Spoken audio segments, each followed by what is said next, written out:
힘차게 당겨주시면 힘찬 박수 부탁드리겠습니다.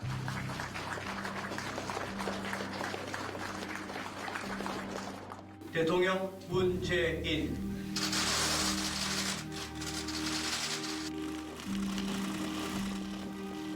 4년 전 관심과 기대 속에 5.18 진상규명조사위원회가 출범했습니다.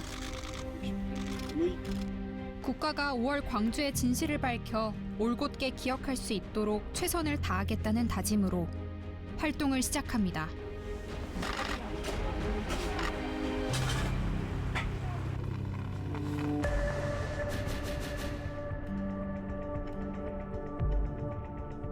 전두환 씨에 대한 조사는 피할 수 없는 대상이다. 반드시 이 조사가 필요하다고.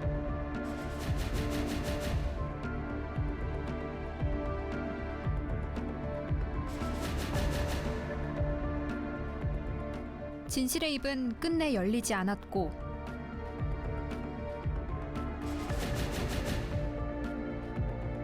책임자를 밝히지 못한 채 조사위의 활동은 끝났습니다.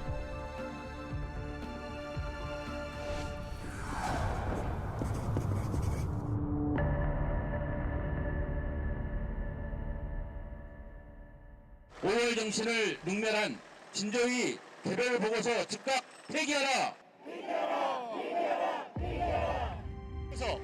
4년간 약 100명이 활동했고 약 500억 원이 투입됐지만 보고서 초안엔 진상규명 불능이라는 결과가 담겼습니다.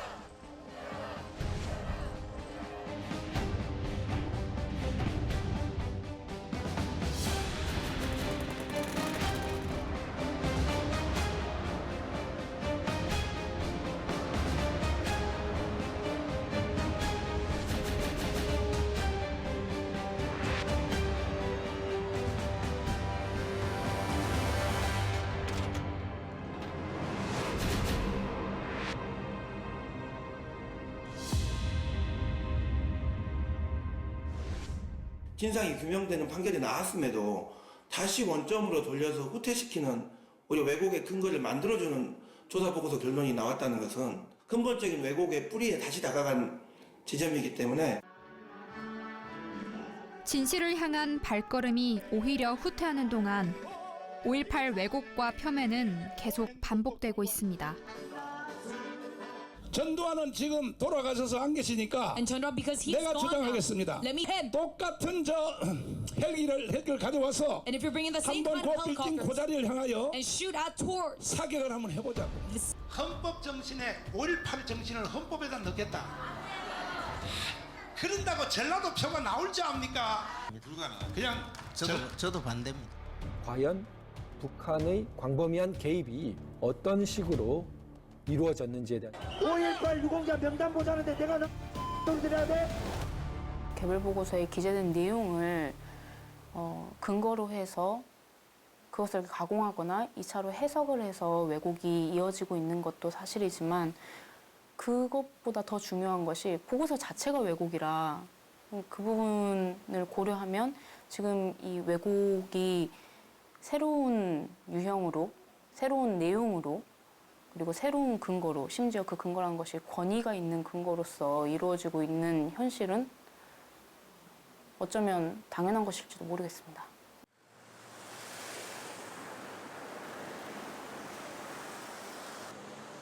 무엇이 어디서부터 잘못된 걸까?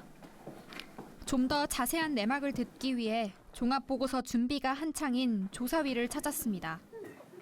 고생 많으시죠? 네. 자신만만하던 출범 당시와는 달리 착잡한 심경을 드러내는 송선태 위원장. 조사위 내부에서 합의점을 찾는 게 쉽지 않다고 털어놓습니다. 속기록을 보셨으면 조금 답답하고 장황하고 그랬을 건데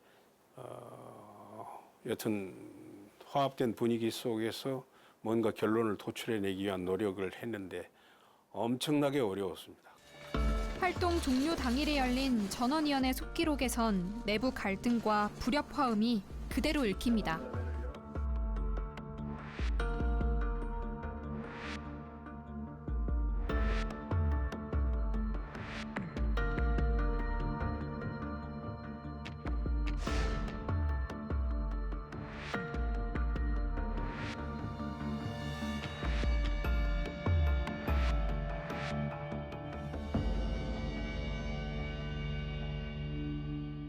담당 조사관은 그 조사만 하는 게 아니거든요.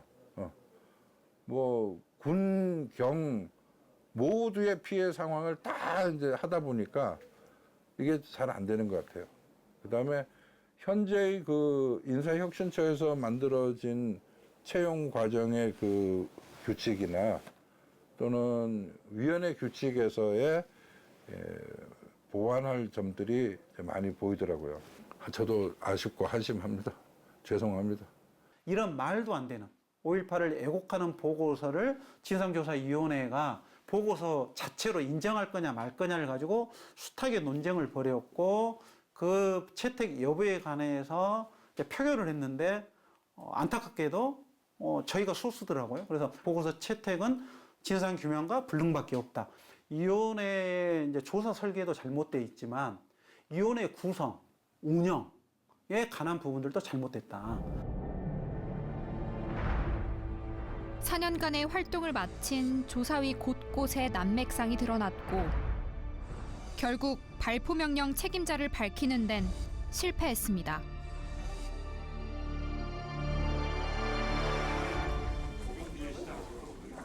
(44년) 전 진실을 이제는 밝힐 수 있을 거라 기대가 컸던 만큼 실망과 분노의 목소리가 터져나옵니다.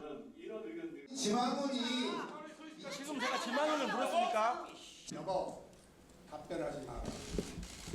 여기 앉아 있는 사람이 우습게 보는 게 아니고 우습게 보이냐고. 시민사회나 관련 단체나 언론에서 지적하는 부분에 대해서 충분히 부실하고 미흡한 부분은 인정합니다. 진상규명이라는 어떤 측면에서 좀 핵심적으로 해야 되는 부분들을 이제 위원회에서 결국에는 못한 거잖아요. 상당 부분들을. 자, 그런 좀 어떻게 보면 강주뿐만 아니라 전 국민적으로 봤을 때 5.18과 관련한 부분의 진상규명이 그러면은 더 이상 진전이 안 될 것인가.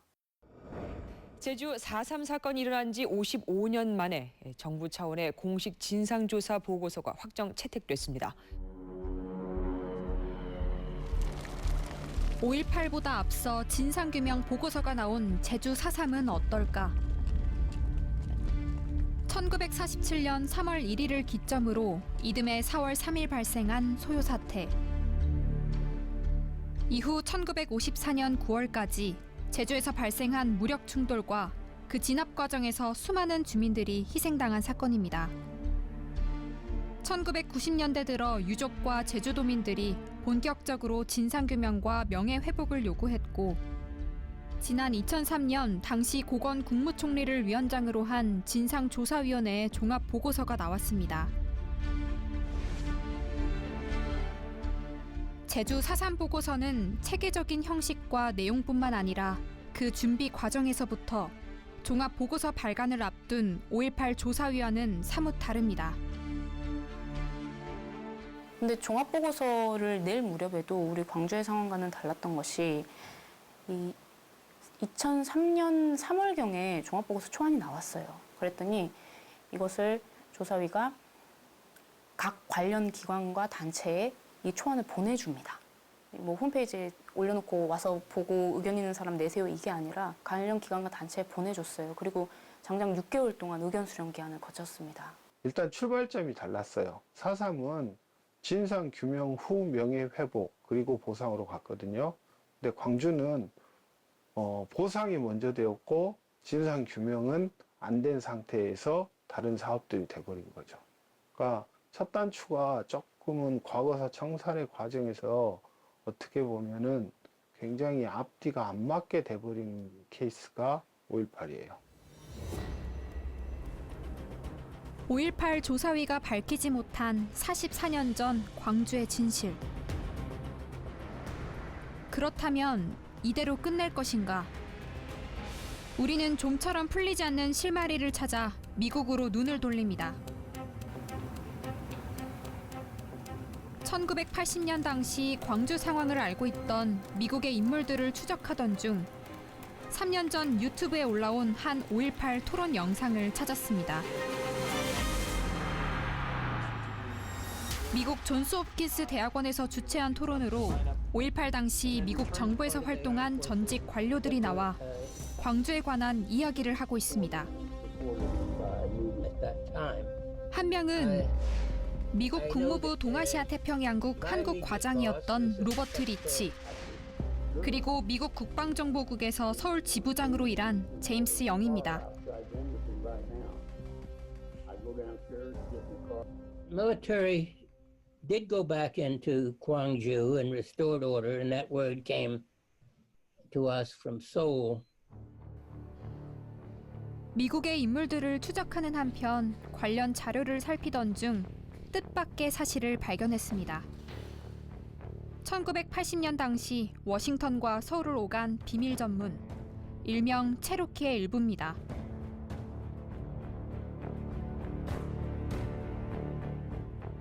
문서 곳곳에 미국 국무부 동아시아 태평양국 한국 과장을 뜻하는 코드와 로버트 리치라는 이름이 눈에 띕니다.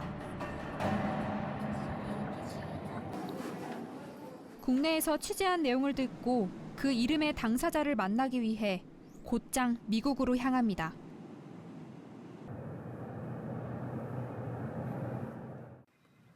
리치 씨가 살고 있는 미국 버지니아. 그의 아내가 취재진을 반갑게 맞아줍니다. This is Rich. Yeah, come on in. All right. Anybody else coming? Thank you. Welcome to it. 어느덧 올해 93이 된 백발의 로버트 리치 씨.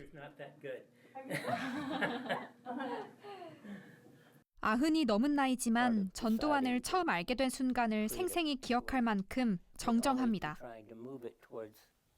When did you come to know the name of Chun Doo-hwan? When did you notice his drive for power? It came to our attention in Washington right after Park Chung-hee's assassination. And we all learned the same time from our cables, from our embassy in Seoul.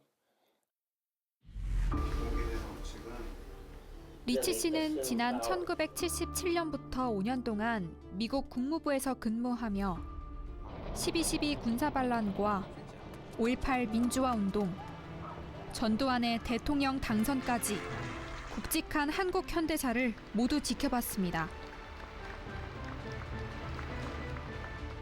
특히 국무부 한국과장으로 미국 국방정보기관들과 협력하며 한국 신군부의 행적을 충분히 파악할 수 있었던 인물로 평가됩니다. 다양한 어떤 그 정보 기관들하고 협력 관계를 유지할 때 되게 참석해서 협의체에 직접 참여하는 그룹들 중에서 대개 보면 과장 그룹들이 의외로 많았다는 거예요. 국무부 내에서는 한국에 관련한 에서는 최고의 전문가라고 할 수 있죠. 취재진이 그의 이름을 발견한 체로키 문건을 건네자 찬찬히 살펴보더니 작성자가 자신이라고 말합니다. Yeah, I would say 90% of the cables out of the State Department were probably drafted in my office. Wasn't it Cherokee? Yes, It was Cherokee. Yeah. That's Cherokee file. 체로키 전문은 정보공개법에 따라 비밀이 해제된 1996년 미국 팀 셔록 기자에 의해 세상에 공개됐습니다. 5.18이 일어난 지 16년 만에 공개된 이 문서에는 당시 미국 정부가 광주의 상황을 상세히 파악하고 있음이 드러나 있습니다. Some of the documents, but others could be made more full. So there's still more documents that we could get about all what the United States knew. 체로키의 기원은 1979년 10월 26일 박정희 전 대통령 서거 당시로 거슬러 올라갑니다.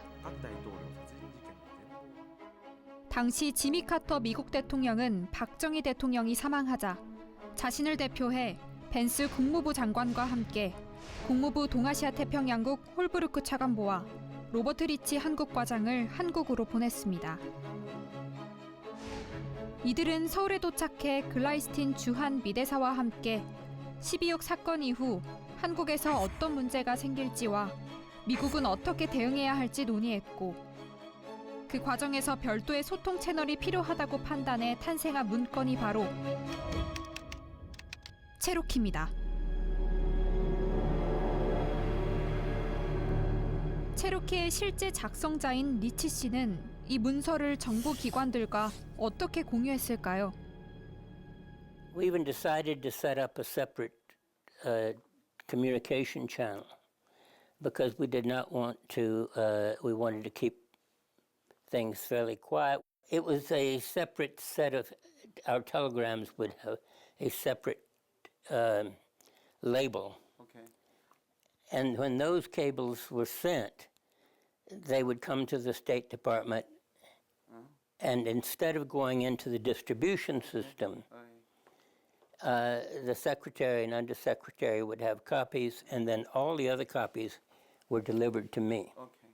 And I personally handed them out to certain people. Holbrook got one. I got one to the White House. I got one to Harold Brown's office in the Defense Department. 체로키 정부는 전두환을 중심으로 한 신군부 세력과 미국 정부와의 관계를 추적할 수 있는 중요한 기록물로 남아 있습니다. 당시 광주 상황을 바라보는 미국의 시각을 읽을 수 있는 만큼 앞으로 추가로 밝혀야 할 부분도 많습니다. 체로키 파일을 집중적으로 봐야 되는 이유는 광주 상황에 대해서 광주 민주화운동과 그 이후의 학살 이후의 처리 과정 이 전체에 대해서 미 국무부가 어떤 시각을 갖고 있었느냐 또 미 국무부가 한국 상황을 소위 통제 관리하는 데 어떤 어려움을 봉착해 있었느냐 이 사람들의 이 전문을 공개를 할 때는 고유명사는 다 지웠고 두 번째는 미국의 정책 결정에 중요한 내용은 거의 다 지워져 있다 이렇게 보시면 됩니다. 즉 주한미 대사관에서 미국으로 본국으로 보고한 내용은 가급적 많이 공개를 했죠. 그렇지만 아예 까맣게 칠해졌다든지 아니면 아예 그냥 하얗게 아무것도 없는 부분들이 많이 있지 않습니까? 사실은 그게 제일 중요한 그 본국의 결정사항이고 지시, 동시에 주한미 대사관청의 판단 이런 것들인데 그것이 다 지워졌다는 것은 아쉽습니다. 그날의 진실을 추적합니다.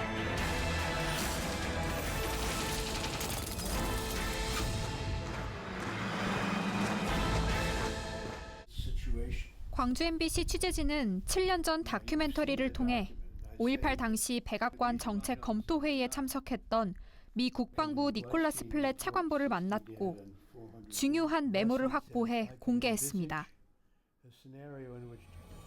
1980년 5월 21일 전남도청 앞 집단 발포가 일어난 후 다음 날 5월 22일 백악관에서는 정책 검토회의, 즉 PRC 미팅이라 불리는 긴급 회의가 열렸습니다. 국무부와 국방부를 비롯한 미국 정부 최고위급 관계자들이 모인 이 자리에서 전두환과 한국 신군부가 광주를 진압하도록 사실상 용인한 의사결정이 이뤄졌습니다. Gwangju was the main issue. Gwangju. Yeah, there was unrest in Gwangju, and the Korean military was moving troops in and so forth, and we were worried about, whether they would be able to restore order. 취재진이 7년 전 다큐멘터리 영상을 보여주자 리치 씨는 니콜라스 플랫을 기억해내며 당시 백악관 회의에 자신도 참석했다고 말합니다. And we obtained memos from Nicholas Platt about PRC meeting. Yeah, there's Nick Platt, yeah. We worked together many years. And then it is the one I attended. I remember, yeah. I was what they call a backbencher. I sit behind Phil Holbrook. 5월 22일 백악관 회의에 자신도 참석했다는 리치 씨는 그 무렵 또 한 차례 정책 검토 회의가 열렸다고 기억을 더듬습니다. I don't remember the answer to that. There were two White House meetings in situation room during that period. One of them I attended and one of them I didn't. I don't think that's the one I actually attended. 첫날 나눈 이야기를 토대로 자료를 검토하고 질문을 보강한 취재진은 다음 날 다시 리치 씨를 만나기로 했습니다. 전날보다 친근하게 취재진을 반기며 44년 전 기억을 꺼내놓는 로버트 리치 씨. 우리는 그의 증언으로 새롭게 알게 된 5.18 당시 백악관에서 열린 또 다른 정책 검토 회의에 대해 좀 더 상세히 물었습니다. So, do you remember the more exact timing, or could you tell me who attended the meeting? I don't remember the timing. I remember that it was chaired by Brzezinski, not by the president. Brzezinski was in the chair. Harold Brown was there. CIA was there. It was essentially a discussion of concern that North Korea might take advantage of the situation and what we could do to deter North Korea. I'm sure there are memoranda somewhere, but I don't know where it is. White House would have records as date. 44년 전 광주의 진실이 담겨 있는 판도라의 상자, 체로키 전문. 전두환 신군부가 진압의 정당성 확보를 위해 인민재판 등 거짓 정보를 미국에 흘렸을 것이라는 의혹이 해당 문서 분석을 통해 제기돼 왔습니다. May I see? See if I even remember it. Courts have been set up. 체로키 문건의 실제 작성자인 리치 씨에게 해당 문서를 보여주며 이러한 왜곡된 정보를 어디서 들었는지 물었습니다. Yeah, this is the information we received from Seoul. The embassy or Korean government? Some of it may have come from government. That all came from, I was sure that must have come from the Korean government. It's quite clear that part of that's coming from the army. I mean the Korean army. Yeah.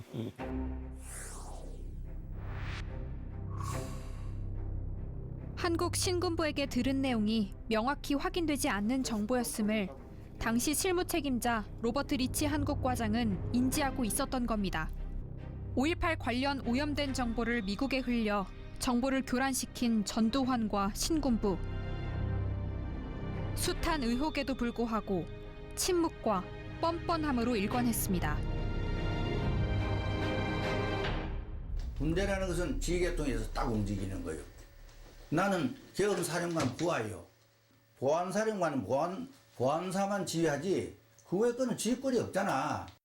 예리해. 함주 잘 보내.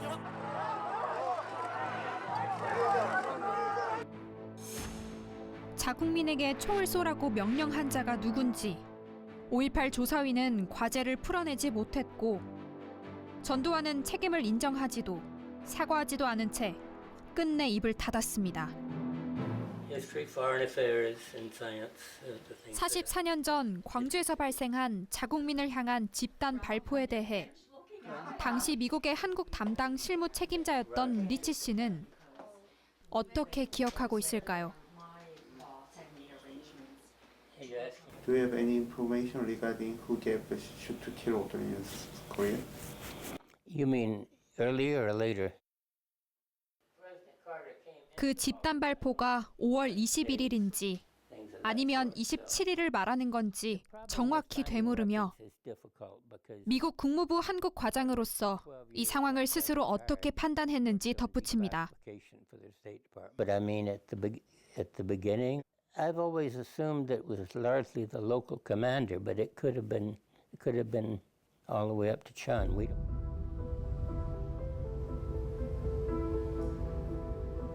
아직 공개되지 않은 미국의 문건들이 많고 발포 명령 책임에 관한 의미 있는 증언들이 새롭게 나왔지만 5.18 조사위는 미국의 관련 인물들에게 얻을 수 있는 정보는 이미 다 확인했다고 말합니다.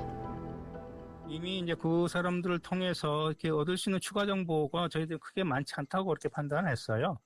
그래서 이제 저기 어떤 조사를 별도로 하지는 않은 거고 이미 또 그 사람들을 통해서 얻을 수 있는 자료는 기왕의 문서를 통해서 다 확인했다고 저희들은 판단했기 때문에 별도로 그 조사를 하지는 않았습니다.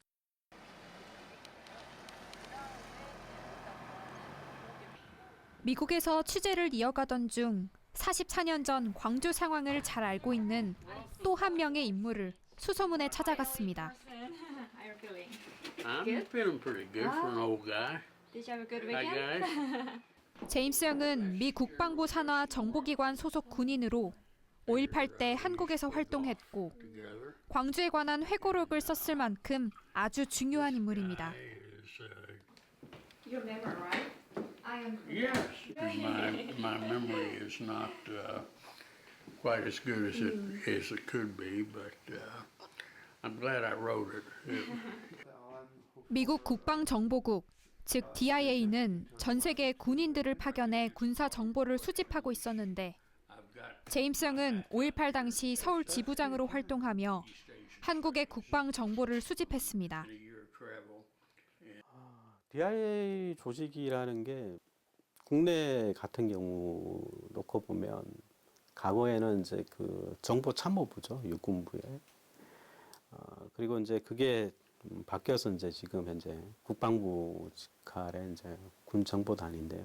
군 정보단에도 보면 이제 중대, 이제 그다음에 이제 그 사단 뭐 이런 식으로 이제 정보 이제 그룹 위쪽으로 이제 올라오면서 이제 되게 상위 그룹으로 가는데 그 중대에서 올라오는 정보를 다시 이제 사단이나 그리고 이제 실제 이제 본국에 보고하는 그런 쪽에 어느 정도 리포트를 작성할 수 있는 그 정도 수준의 사람? DIA 문건 중에는 중요한 내용이 공개되지 않았거나 전두환과 신군부 관련 정보 등 여전히 가려진 부분이 많습니다. 1980년 5월 19일 DIA에서 광주 시위 정보를 수집해 워싱턴에 보고한 첫 번째 문건입니다.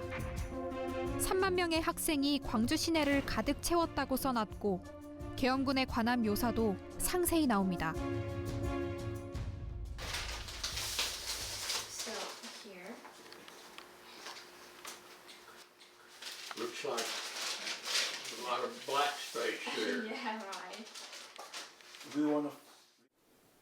제임스 영은 당시 한국에서 여러 군사 정보를 들여다보고 있던 인물로 하나회, 즉 한국 신군부의 사조직 존재를 12.12 군사반란이 일어나기 훨씬 전부터 알고 있었을 만큼 한국군의 동향을 정확히 파악하고 있었습니다. You were aware of the 전두환's clique called Hanawe or once? Sure, of course. When? I think I became aware of it when I became a serious Korea watcher, and that would have been 71 maybe, something like that. We knew there was a special Hanawe. I don't know that I knew it was Hanawe. It was, but we knew that they were, they met separately from others. So we knew that they were kind of the leadership of Class 11 of KMA. 지난 1979년 12.12 군사반란이 일어나자 그 상황을 미국에 즉시 보고했던 제임스 영은 군사반란 이후 1980년 5월 광주에 대한 정보를 누구로부터 수집하고 있었을까요?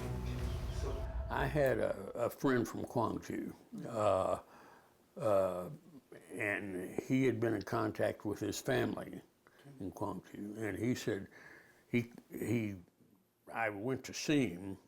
He was on the staff in Seoul, and I said, "Hey, what's going on?" And he said it's really bad, and gave me some more information. So I went back to the embassy and reported that immediately, that this is really out of hand. But I believe that was on the 20th. In fact, I'm almost sure of that, but I volunteered to go to find out what was going on. Gleifstein was ambassador, and he didn't want anyone from the embassy down there.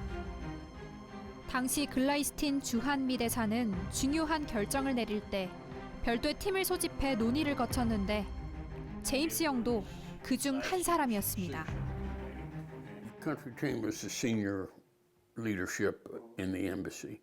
The CIA station chief, political counselor, in some cases the economic counselor, consul general, defense attaché, the senior leadership within the embassy is the country team. 시민군 대변인 윤상원 열사가 미국의 중재를 요청했던 5월 26일. 컨트리팀은 해당 요청을 검토했지만 도청 저항 세력의 책임자가 분명하지 않고 미국이 개입하는 것도 적절하지 않다는 이유로 거절했다고 잘라 말합니다. Nobody really knew which group was in charge, especially on the protesters' side. So I don't think it was very seriously considered. It was inappropriate.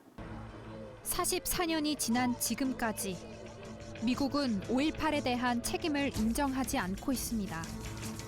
당시 미국이 광주 시민이 아닌 전두환과 신군부 편에 섰다는 사실은 이후 우리나라의 반미 정서를 키운 핵심 요인이었습니다.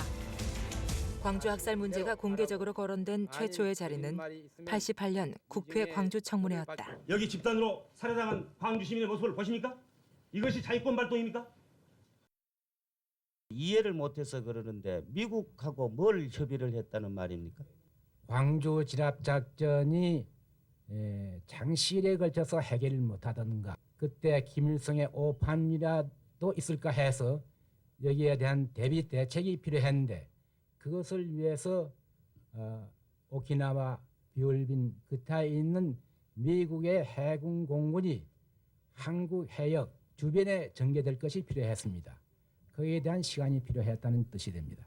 그러니까 당시 국회에 꾸려진 광주특위는 5.18 때 미국의 역할을 규명하기 위한 질문서를 미국 정부에 보냈습니다. 하지만 미국은 광주 상황을 제때 인지하지 못했고 미국의 책임은 없다는 요지의 답변서를 내놨습니다. 글라이스틴 당시 주한 미대사 역시 미국의 책임을 단호하게 부정했습니다. I don't think the United States had any responsibility for Gwangju. I mean, it was a Korean action.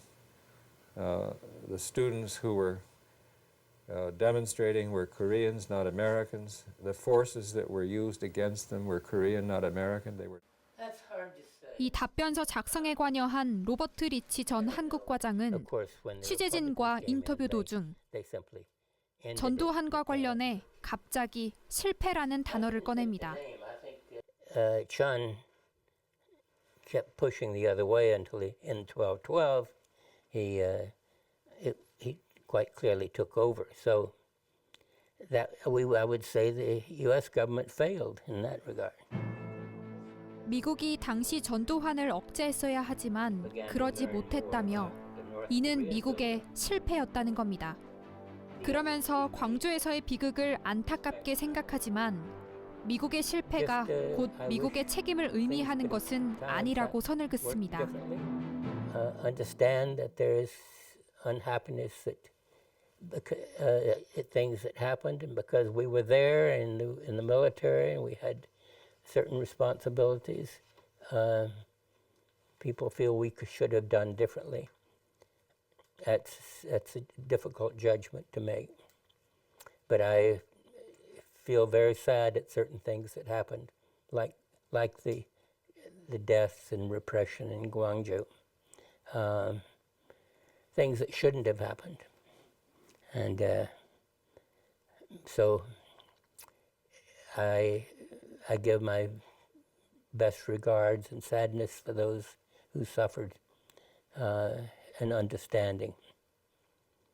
But unfortunately, we were not in charge. I don't think you can call it an intelligence failure because that was not Gwangju was not an intelligence target. You know, we were focused on North Korea, and Gwangju is way down there somewhere. in Philadelphia, and you know, it was just not on our radar.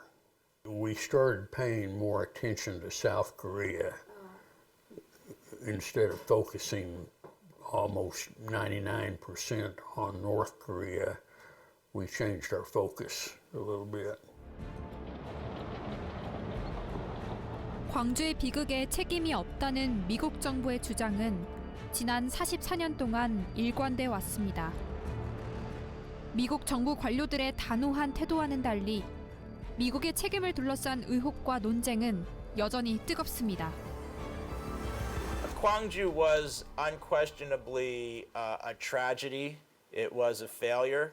I think from the American perspective, there was a change in how South Koreans thought about the United States, and Americans were aware of this, and they saw this as something that was a potential danger. Was it responsible? I think that's something that still is very much debated, but it's hard to say, and I think no one would argue that the United States has completely zero responsibility, right? Because the United States had so much influence in South Korea at the time. 광주와 비슷한 비극의 역사를 겪은 아르헨티나 부에노스아이레스. 지난 1976년 쿠데타로 아르헨티나를 집권한 비델리 군사정권은 이후 1983년 민주화 전까지 독재 정권에 저항하는 시민들을 무자비하게 학살했습니다. 오바마 전 대통령은 당시 미국이 아르헨티나 독재 정권의 폭정을 묵인한 사실을 인정했습니다. As President Macri indicated, I'm launching a new effort to open up additional documents from that dark period.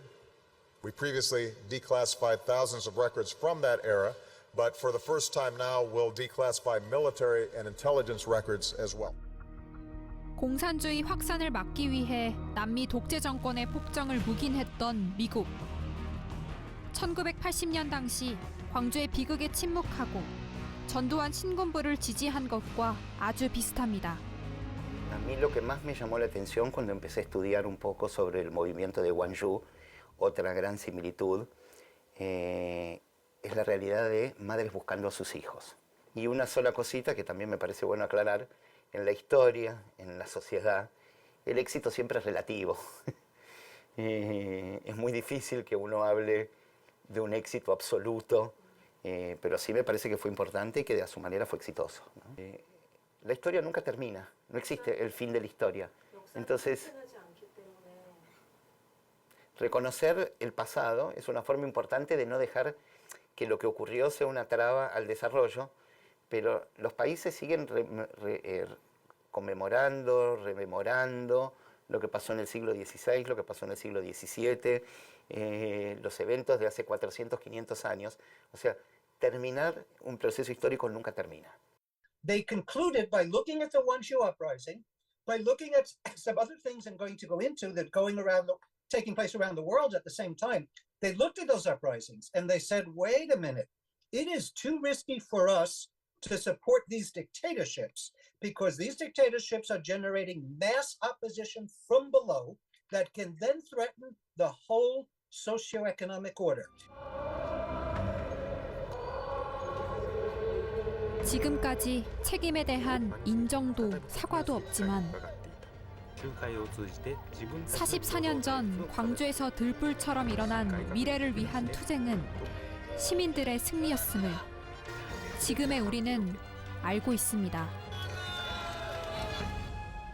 We had got cables from our embassy is how we learned that the Korean military had reoccupied Gwangju and that there was no more fighting.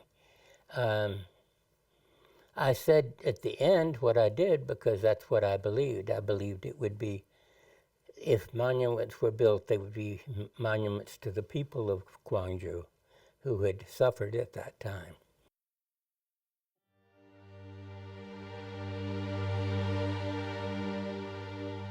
다시 푸르른 5월입니다. 1980년 광주에서 피어난 5월 정신은 오늘 우리에게 닿았고 이제 다음 세대로 뜨겁게 이어집니다. 헌혈 표시가 있는 헌혈차에다가 총을 마구 쏘아가지고 저는 그때 밑으로 의자 밑으로 가서 사는 것 같고 친구는 여기 허리 중통으로 맞아가지고 세상을 떠났어요. 근데 항상 미안하고 이런 친구들 희생 때문에 우리 민주주의가 살아있다고 생각해요. 학생들 이 땅이 더 발전하고 영원히 평화스럽고 대한민국이 잘 됐으면 좋겠어요. 그리고 멀리서 와줘서 고마워요.